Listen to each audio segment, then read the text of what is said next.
ഈ നമ്മുടെ കണ്ണൂരുള്ള ഒരു അടിപൊളി തട്ടുകടയാണ്. ഇത് എവിടെയാണെന്ന് വെച്ച് കഴിഞ്ഞാൽ നമ്മുടെ ഇപ്പോൾ കണ്ണൂരിൽ ട്രെൻഡിങ് ആയിക്കൊണ്ടിരിക്കുന്ന അയ്യോത്ത് വയൽ, കണ്ണപുരത്തുള്ള അയ്യോത്ത് വയൽ സൂര്യകാന്തി പാടത്തിന് തൊട്ടടുത്തുള്ളൊരു തട്ടുകടയാണിത്.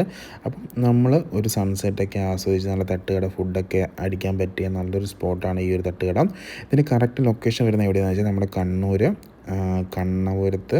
അപ്പം നമ്മുടെ സൂര്യകാന്തി പാടം ഭയങ്കര ഫേമസ് ആണ്. കണ്ണൂർ അയ്യോത്ത് വയലിൽ അയ്യോത്ത് വയലിൽ തന്നെയുള്ളൊരു നാടൻ തട്ടുകടയാണിത്. ഇവിടുത്തെ ഫുഡും ഒക്കെ അടിപൊളിയാണ്. അപ്പം അയ്യോത്ത് വയൽ വരുന്നവർക്ക് മസ്റ്റായി ട്രൈ ചെയ്യാൻ പറ്റുന്ന ഒരു കിടുക്കാച്ചി സ്പോട്ട് തന്നെയാണ് ഇവിടെ നമുക്ക് അവിൽ ഇസ്തിരി ഉണ്ട്, ബ്രെഡ് ഓംലെറ്റ് ഉണ്ട്, മിക്സ് ഉണ്ട്. അപ്പം അതൊക്കെ ട്രൈ ചെയ്യാൻ പറ്റും. അതുപോലെ തന്നെ നല്ല കോഫി കിട്ടും, ചായ, സ്നാക്സ് ഐറ്റംസ് ഒക്കെ കിട്ടുന്ന ഒരു നല്ലൊരു സ്പോട്ട് തന്നെയാണിത്.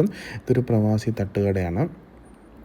അപ്പം ഈ അയ്യോത്ത് വയൽ വരുന്നവർക്ക് നല്ല വയൽ വരമ്പത്തിരുന്ന് പാടത്തിൻ്റെ തീരത്തിരുന്ന് നല്ല സൺസെറ്റൊക്കെ ആസ്വദിച്ച് നല്ല അടിപൊളി ചായയും കടികളും മിക്സും ബ്രെഡ് ഓംലെറ്റൊക്കെ കഴിക്കാൻ പറ്റുന്ന ഒരു മസ്റ്റ് ട്രൈ സ്പോട്ട് തന്നെയാണ് ഇവിടെ.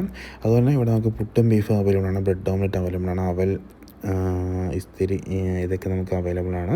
അതുപോലെ സ്നാക്സ് ഐറ്റംസ്, വെറൈറ്റി ആയിട്ടുള്ള ബർഗർ ഐറ്റംസ്, അങ്ങനത്തെ സ്നാക്സ് ഐറ്റംസ് ഒക്കെ തന്നെ നമുക്കിവിടെ അവൈലബിൾ ആണ്. ബർഗറുണ്ട്, പരിപ്പുവടയുണ്ട്, ഇപ്പോൾ ഇവിടെ റോളുണ്ട്, ബോണ്ടയുണ്ട്, ഈത്തപ്പഴംപൊരിയുണ്ട്, പത്തലുണ്ട്, പഴംപൊരിയുണ്ട്, പരിപ്പുവട. അപ്പം അങ്ങനെയായിട്ടുള്ള ഐറ്റംസൊക്കെ തന്നെ പപ്സ്, നാടൻ പപ്സ്, അങ്ങനത്തെ ഐറ്റംസൊക്കെ തന്നെ ഇവിടെ അവൈലബിൾ ആണ്. അപ്പം നമ്മുടെ അയ്യോത്ത് വയൽ വരുന്നവർ എന്തായാലും മസ്റ്റായിട്ട് നമ്മൾ ട്രൈ ചെയ്യാൻ പറ്റുന്ന ഒരു കിടുക്കാച്ചി സ്പോട്ട് തന്നെയാണ് നമ്മുടെ ഈ ഒരു പ്രവാസി തട്ടുകട. നമ്മൾ ഈ കാണുന്ന ആ വണ്ടി നിർത്തിയിരിക്കുന്ന അവിടെയാണ് നമ്മുടെ അയ്യോത്ത് വയൽ സൂര്യകാന്തി പാടം വരുന്നത്. അപ്പോൾ എന്തായാലും മസ്റ്റ്